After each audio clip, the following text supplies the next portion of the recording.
We have with us Rajeev Chandrashekar, the BJP state president and a candidate in the Nemom constituency. The Nemom constituency is very important for the BJP in Kerala because it's the first constituency that the party won in Kerala back in 2016. But in 2021 it lost it. Now Rajeev is here with the aim to recapture not just a constituency but to lead the BJP's charge across the state. One of the first candidates in this election to announce your candidature. You just said that you will be contesting from Nemom a few months ago. So, what made you do that announcement at that point? No, I think that's a misunderstanding. What I said was, when somebody asked me in Kozhikode in a press conference, would you be willing to contest? I said yes. I believe in leading from the front. And then they asked me, if so, where would you like to contest? And I said Nemom. And there is a logic for it, because the logic is very simple, that when I came here to contest for the Lok Sabha election, I was a completely new, unknown person, at least to the voters of Tirunelveli. And despite just getting 35 days of campaign time, Nemom gave me a 22,000 vote majority lead. So I said immediately after the 24 election that this is a debt of gratitude that I hold, that I will never forget, and I will continue to work to try and repay it. And I moved to Kerala and Trivandrum as soon as I finished election, despite the fact that I was not an MP or a minister anymore. So it is in that context that I said, if given an opportunity, I would love to contest in Nemom, because I certainly want to give back to the people what they gave me during the Lok Sabha.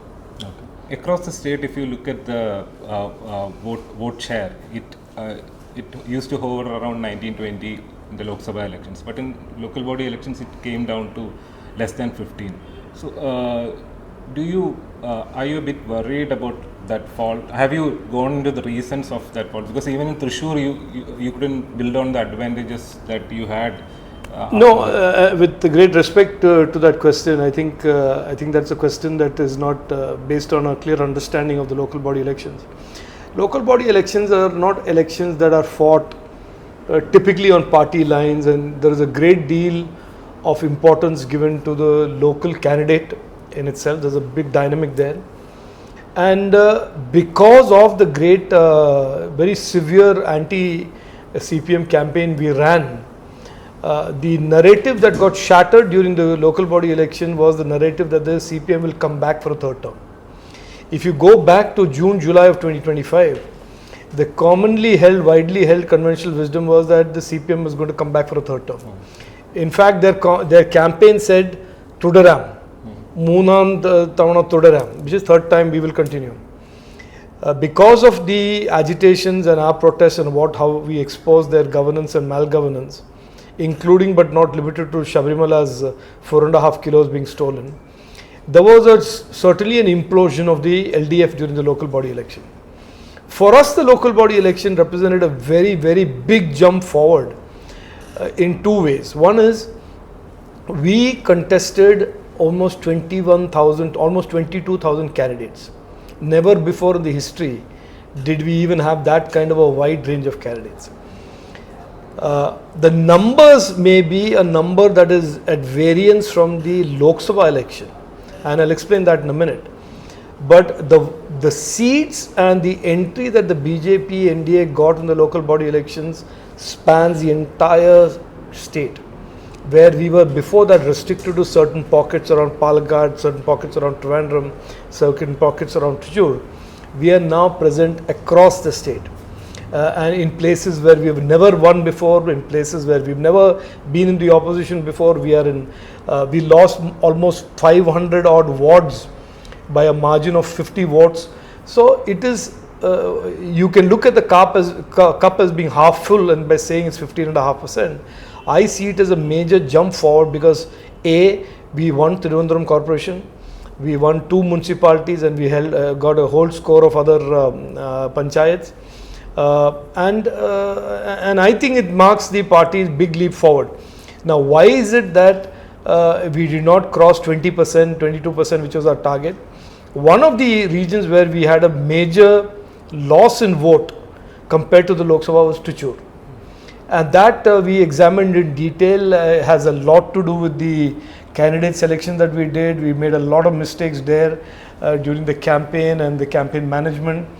And we went from the 40% vote share that Suresh Gopi got in his Lok Sabha to almost about 20% in the local body. So if you take that one aberration out and look at the entire rest of Kerala, we did extremely well in the local body election.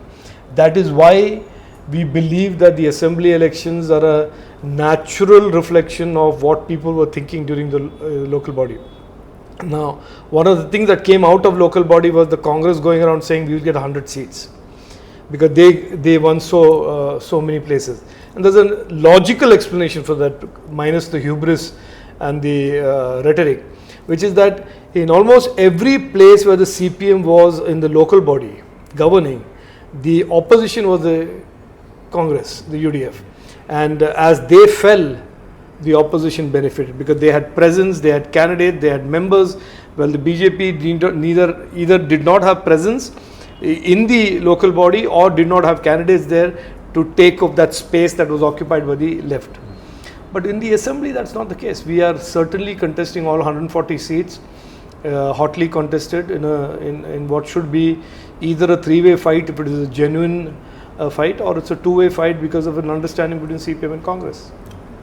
BJP had a 5-year term here. So when you are fighting an election, so what are you saying to the people? Like how will you be different compared to the previous MLA here? Like? No, look, we are saying what we are saying in Nemom, we are saying across the state. We are saying what we are bringing or wish to bring. The vision that we are putting forth in front of people is that we want to bring in the kind of total comprehensive development, investments, jobs, economic activity that Narendra Modi ji has brought in India for the last 12 years. There is a tried, tested, proven model. This is not about rhetoric, this is not about talking, making false promises. This is about saying, here is our economic model, here is our governance model, here is our social model, and this is what we want to bring to Kerala. And look, it is very clear today, we have done surveys way back in 2025. Almost 68 to 70% of Keralites, Malayalis are dissatisfied, deeply dissatisfied with what they have been given by the Congress and CPM for the last several decades. This type of politics of constant controversies, constant conflict, whether it's between center and state, whether it's between Congress and CPM, whether it is between people, whether it's communities, that kind of conflict-ridden politics and lack of development is what is holding the state back. And children today, mothers today, parents today, normal farmers, fishermen, they are all saying, why are we not getting a shot at prosperity and opportunity like the other states are getting? So that is our politics. We don't have any spiffy, marketing-driven, social media campaign-driven thing to distract people or to blow people's minds and so on and so forth. We are saying what we are saying very simply, Vikasita Kerala, Vikasita Nemom, and in terms of what will be the difference between the incumbent MLA and us, incumbent MLA and me, I mean, it's it's chalk and cheese. These are people who sat around for 10, 15, 20 years as MLAs, and today if you go to any part of Nemom, I went to CM's constituency Dharmadam, I went to the opposition leader's constituency in Paravur. There is only negligence, people don't have drinking water, basic human services, public services people lack. And what the Nemom MLA has done is everywhere he puts up a flex, says 30 lakhs has been sanctioned, then he'll cut a ribbon. He did that 1 year ago, he did that 2 years ago, he did that just a few days before the election is announced. And there is almost a tacit belief in these two parties that you can fool not some people some of the time, you can fool all the people all of the time. And that is what we want to break. And I think to a large extent we have already succeeded, because now if you hear the announcement vans of the CPM, they don't talk about anything, they talk only about development.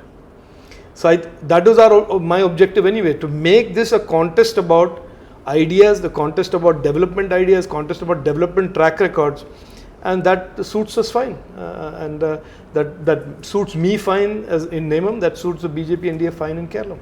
there's this whole concept of the double engine government that the BJP is promoting. Yes. So, what do you think about? What is your whole idea? Look, what is behind the concept of a double engine government? That in a federal democracy, if you have a state government that has 24/7 animosity to the central government, the people who suffer are the people of that state. The politicians will not suffer. Karnataka is a classic example. DK Shivkumar will not suffer. Siddaramaiah will not suffer.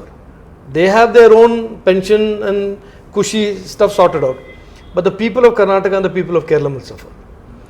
So, in a federal democracy, any responsible political party must understand that while I may have political and ideological disputes with the government in Delhi, and that is open, it's everybody's right in a democracy, but if you are serious about development, you will find a common ground around development. You don't have to have any compromise politically, but you can have a common ground around development. Now, take an example of some of the things that they have not done in Kerala. PM Ayushman for people above 70.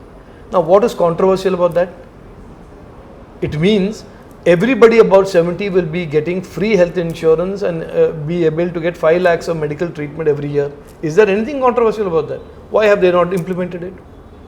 Because they think Prime Minister Modi will get credit. PM Shri schools and the NEP. It is the biggest revolution and reform in education today. PM Shri schools will permit access to modern schooling, digital schooling to village children, poor children. What is your problem? The argument there is you will thrust Veer Savarkar on us in the curriculum. NEP, yeah. But where is it? NEP says the curriculum has to be set by the state government. So, you create controversies and you create a narrative to defend, to try and defend what would otherwise be indefensible.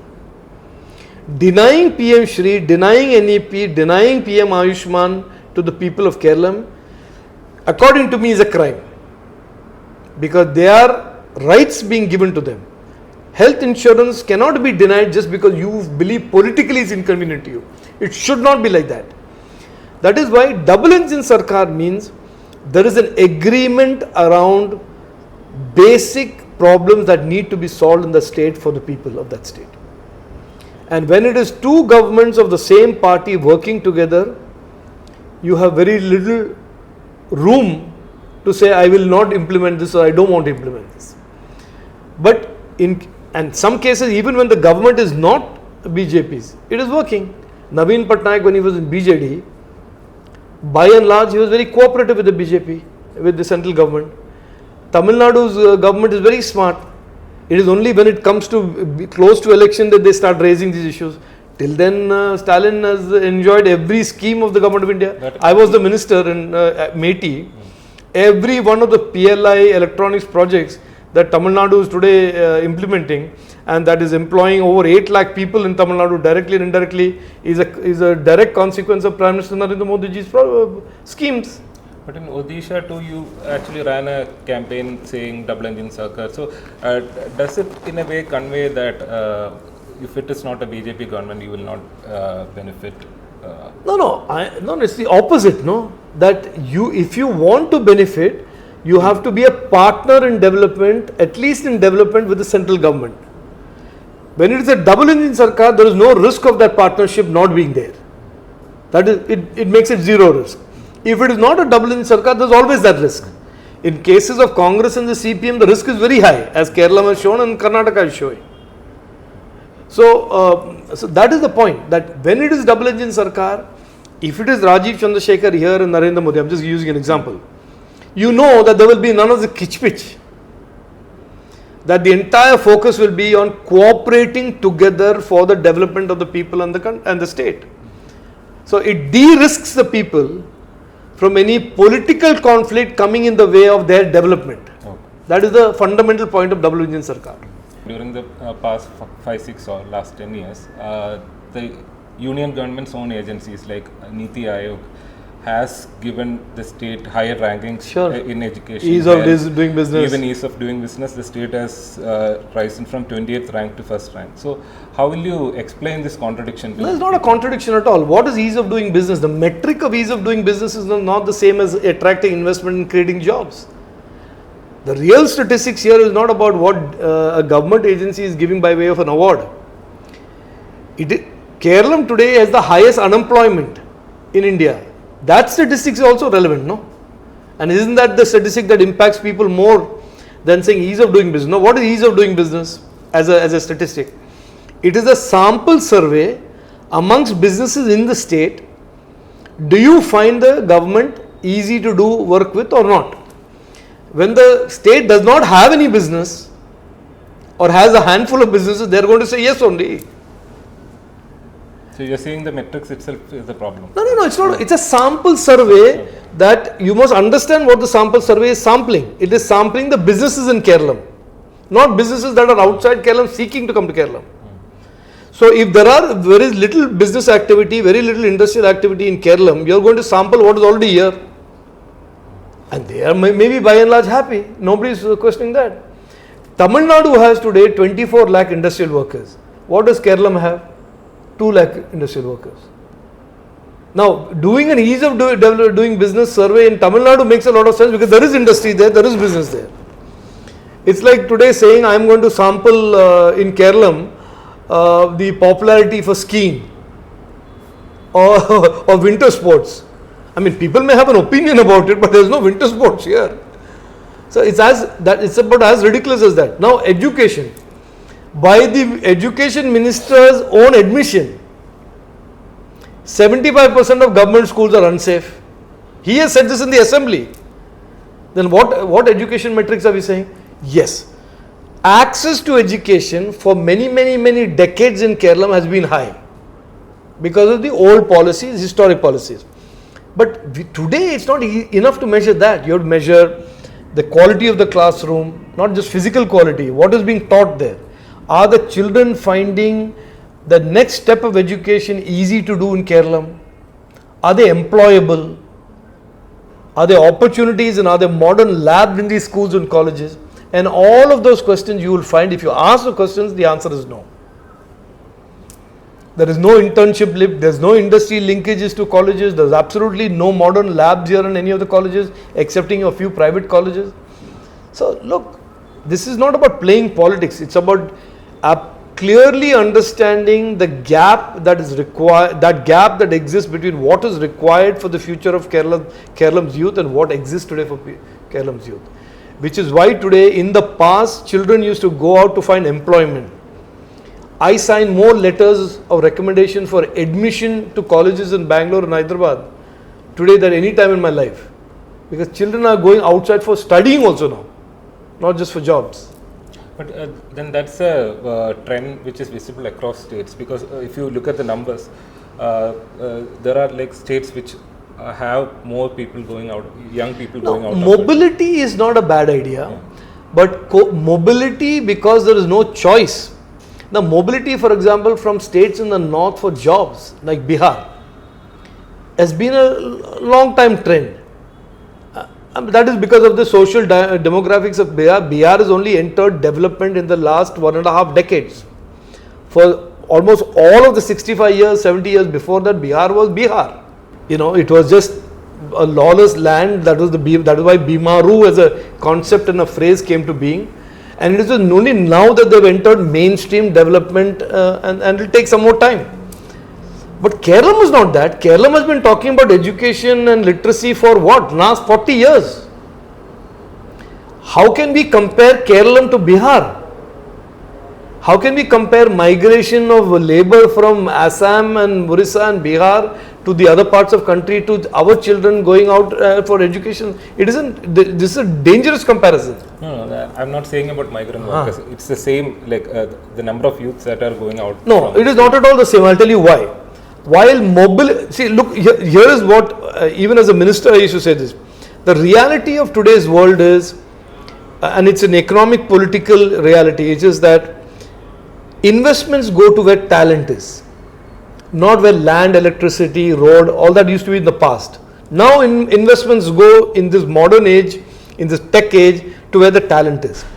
And talent is mobile. Talent goes to where the opportunities are. So if you're a self-respecting, responsible government or political leader, two things you have to ensure. You have to ensure that you are converting your children into talent, because they are the beacon for investments, and you're making sure that that talent doesn't leave your state by creating opportunities for them, bringing in industry, creating the policy framework where industries can come here and set up investments. How has UP, this is a case study for everybody in journalism to study, how has UP gone from 7 years ago to being a land that nobody would have ever imagined, okay, and only thought of in terms of the Ayodhya dispute or whatever, to now having North India's largest data center, electronics manufacturing at scale, at sizes that are comparable to Tamil Nadu, technology. IBM just set up a huge center in Varanasi for AI, large companies like AI. How? There is a reason for it. There is a method behind that. There is a science to it. So Kerala has to follow that. Our talent today, we are exporting the only raw material we have in our state, the most precious raw material we have in our state, which is our youth. And they are unpolished diamonds. They are coming out of a system literate, because the system has been delivering literacy for the last 40 years, but they are not employably literate. That rough diamond has to be converted into a diamond to be seen as talent. For that, there is an ecosystem that has to be built. And then for that talent to be deployed within state to create economic activity and value add for the state, there has to be opportunities here. Whether it is in tourism, whether it is in wellness tourism, whether it is in agriculture and food processing, whether it is in electronics, whether it is in IT, all of these areas are very extremely doable for Kerala. Let's ask ourselves a question. When just 500 kilometers away, Apple can make their phones for export in Tamil Nadu and Karnataka, what prevents Kerala from doing it? What is the hurdle for Kerala to be also part of the mix of states that are also part of that revolution? It's a question to be asked. Is it that the children are less smart? No. Is it that we don't have the infrastructure land-wise for it? No. Is it that our temperature is warmer than Tamil Nadu? No. Is it we don't have airports or rail or port connectivity? No.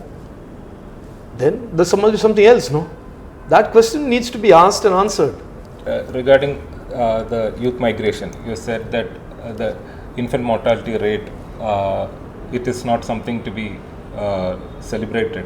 No, I didn't say that. I said, no, I'll tell you what I said before you, then you can ask me a question. I said there is a tendency, and this is a Marxist tendency, I'm sorry to call it that, to selectively cherry pick statistics and then market it as if it is a great achievement. Now, infant mortality, I'm saying it's not a bad thing. Infant mortality, less children should die. That's absolutely. But if you make that the only point and don't discuss everything else that is happening around it and try and sell this and market this, then you're trying to fool people. You must also talk about youth migration. You must also talk about the average age of citizens who are living in Kerala that are going up, and therefore birth rates coming down. You must discuss all that.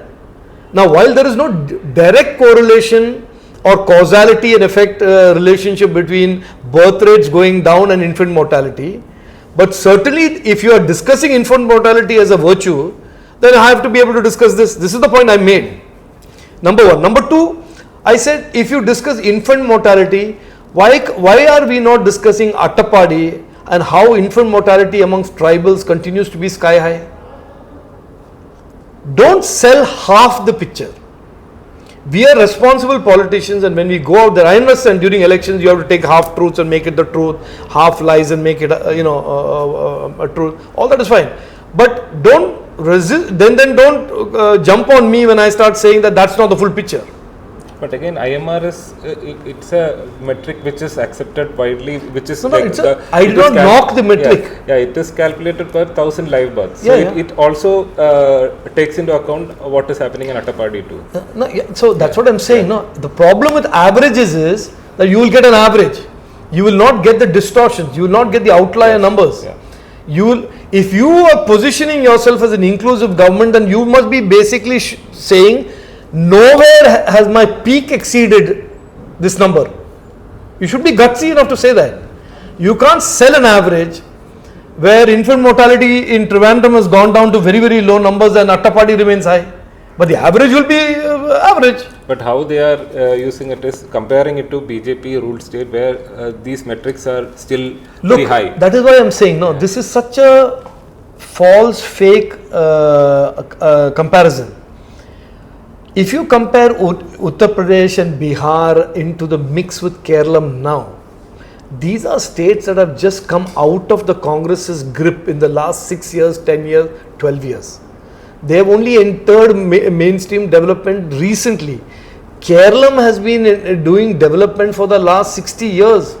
EMS Nambudripad, Achyuta Menon, Karunakaran. South India as a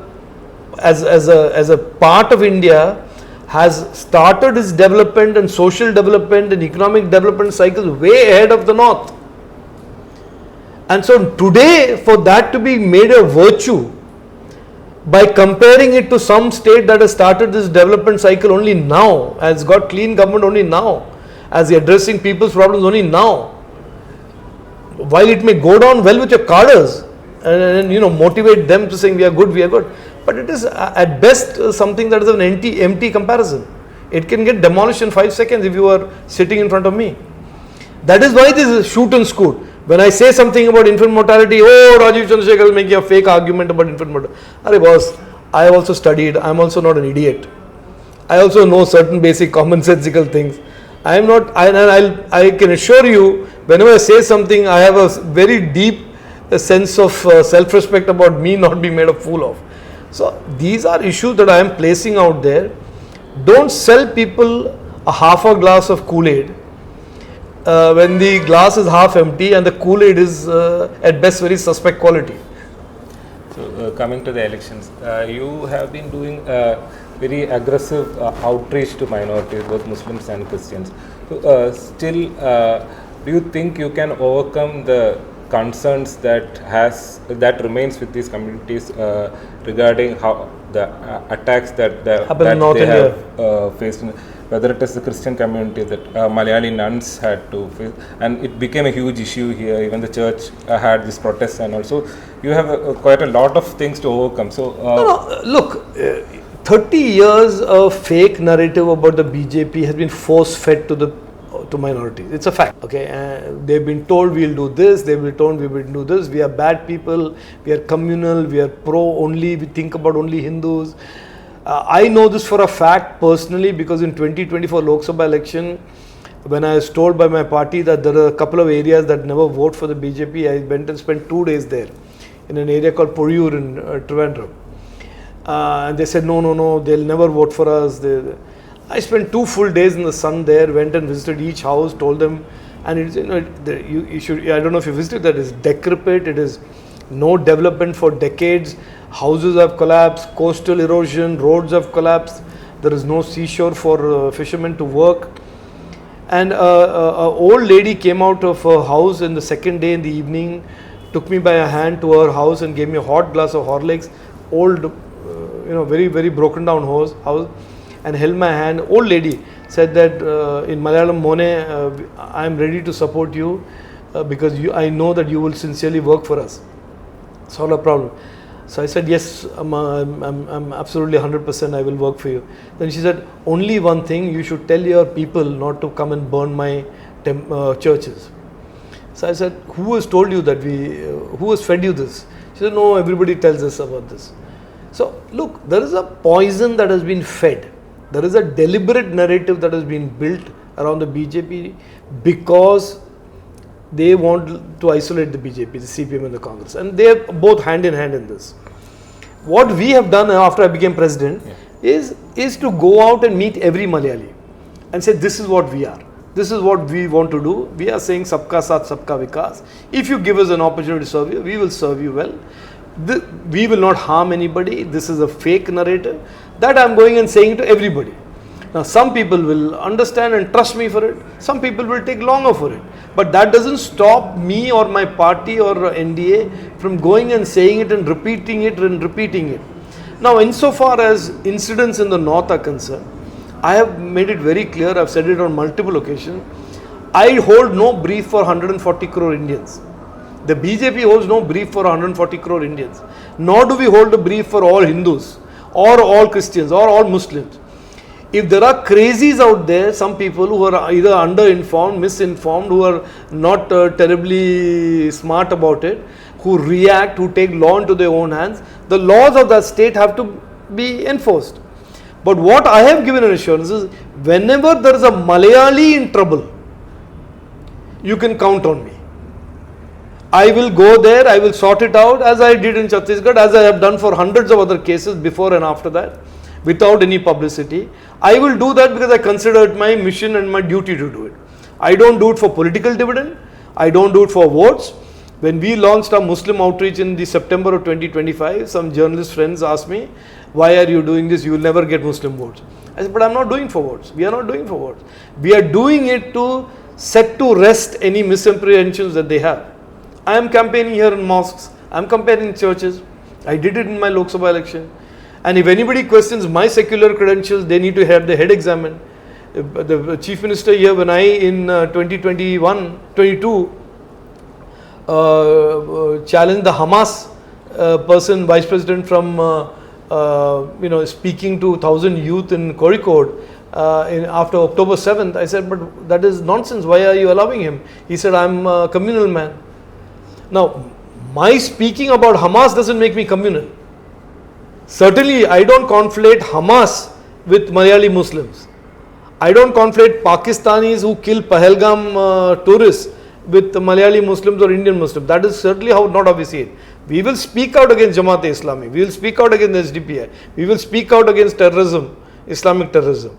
But if anybody tries to conflate that and rationalize that being as something other than that, then we obviously have to challenge them.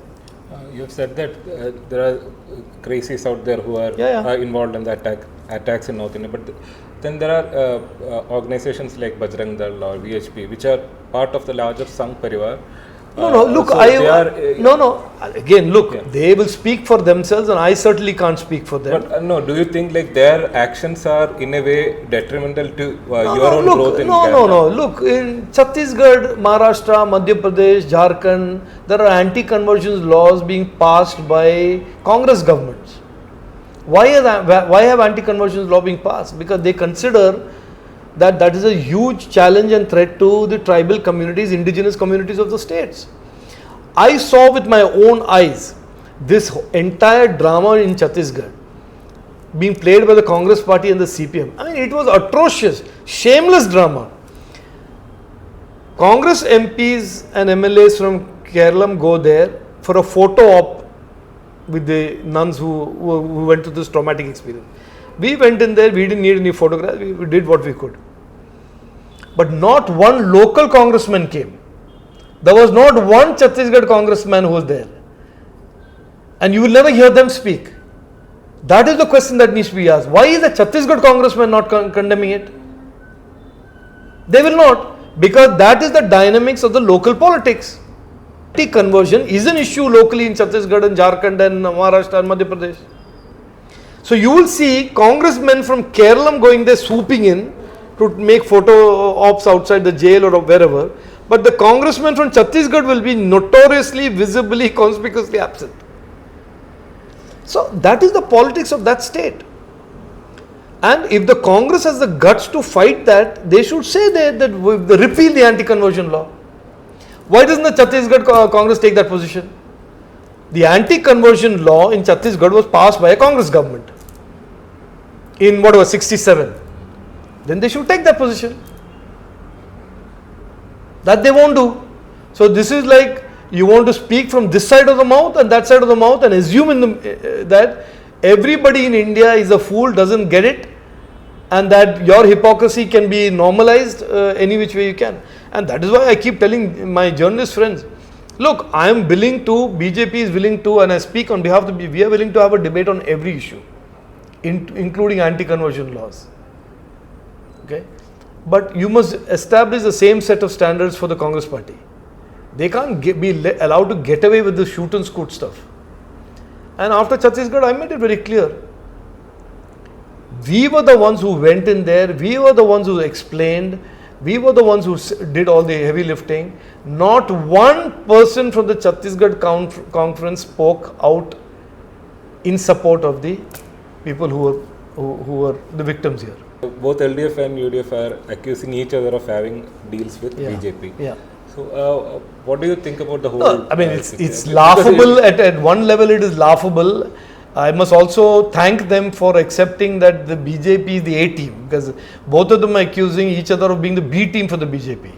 So one is a recognition that we are the A team and we are the ones that to be supported. So, but it is bizarre, and I'll tell you how bizarre is it for two parties who are in a formal announced political alliance in 27 states and 8 union territories to be alleging that we are in a political alliance with them. And what is the calculation that people are fools? Right next door in Tamil Nadu, the Congress and CPM are in an alliance. So what? People don't get it. Yesterday in Manjeshwaram, the SDPI withdraws a candidate at the request of the Congress. Whose deal is with whom? And I will tell you the truth of what deals are happening here. The Congress has a deal with the SDPI. The Congress has a deal with Janata Islami. The Congress has a deal with the CPM. The CPM has a deal with Janata Islami. The CPM has a deal with SDPI. These are the 5 deals that are real and truthful. Why am I saying that? Let me tell you also. I will give you chapter and verse about 2025 elections, local body elections, where Congress has supported the LDF and the LDF has supported the Congress. I'll give you evidence. Kodungalur municipality. I'll give you 4 other gram panchayats where to defeat the BJP, the UDF has supported the LDF to come into the panchayat.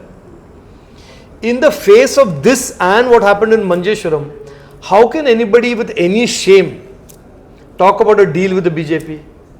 Number 1. Number 2, there is no way, there's more of a snowball's chance in hell than the BJP entering into any political understanding with the UDF or the LDF, because they are ideologically, we are 180 degrees separate.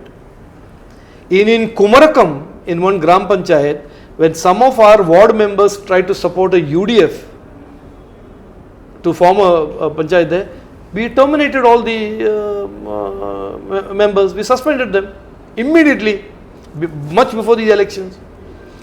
So this is basically to shift. Now the question is why are they doing it? Number 1, the Muslim vote is not consolidating behind the UDF. The LDF is also getting some Muslim vote. So this is a desperate attempt by the UDF to try and say, don't vote for the LDF because they are with the BJP. Second, the UDF has realized the anti-incumbency vote that should naturally come to them as it came to them in the local body election is not coming to them. And how can you get the anti-incumbency vote exclusively? By implying that if you are voting for the BJP, you are making a mistake, but the BJP is with the incumbent. These are the 2 political reasons why they have come out like this and come out with this harebrained thing, hoping it will stick. 3 days it stuck.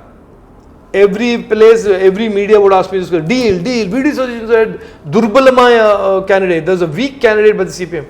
Now, who appointed the opposition leader to be a one handing out certificates of strong candidate and weak candidate? How did he decide?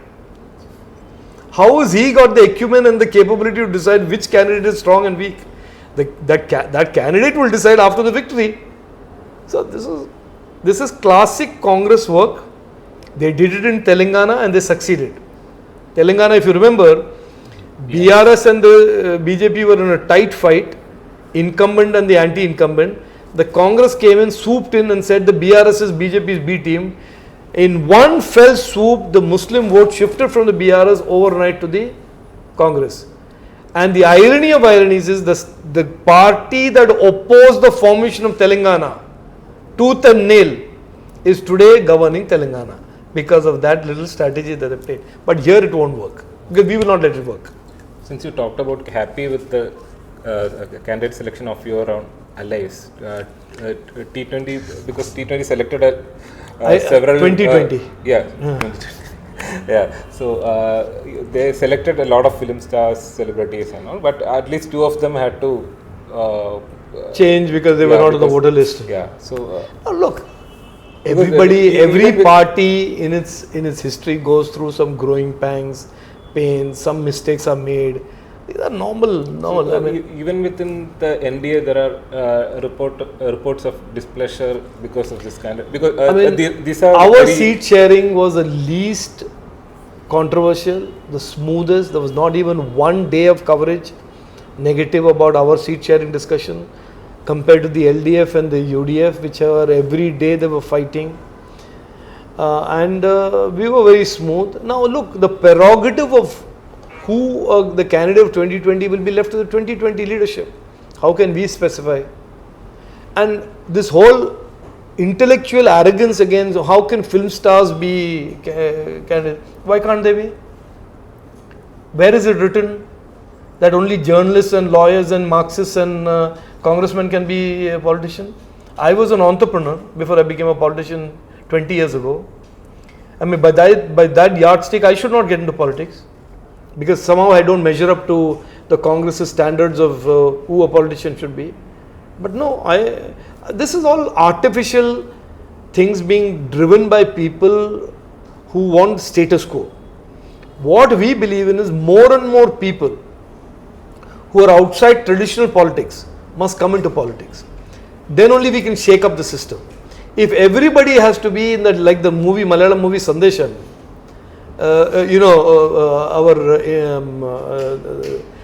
the typical Congressy and the typical Marxists and only they should come into politics, then that I don't agree with. I want youth to come in, I want people from outside politics to come in, and that's how Narendra Modi ji wants it. We want politics to represent India and not the other way around.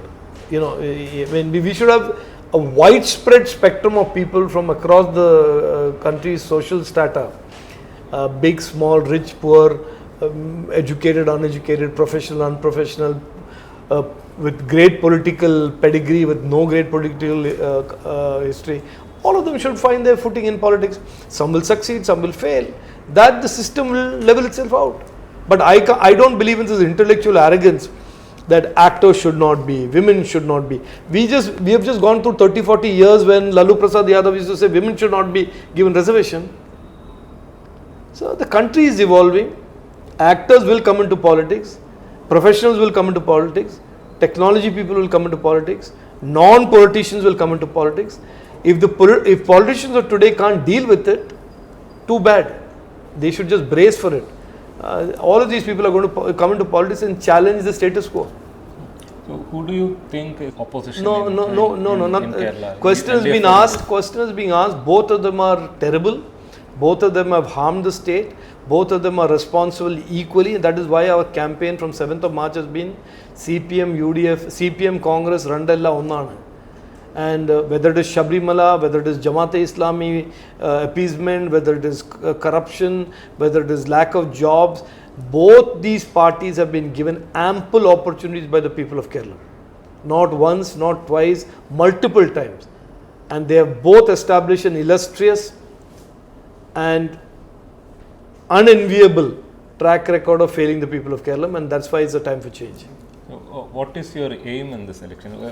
Is it to capture the main opposition party? No, we don't see us as having to. Do you have a number of seats? No, we are contesting 140 seats, and we think we are the party of change. And if people understand the importance of change, they'll give us a mandate, they'll give us a full mandate, and that's what we're fighting for. This is what we did in Tripura, this is what we did in Orissa. When people decide they want change and people say that we are fed up with the status quo, they will give you a mandate of change, and we are hopeful that we will get that kind of a mandate. Do you have number of seats in your mind? No, 140, less than 140. Okay, Thank you.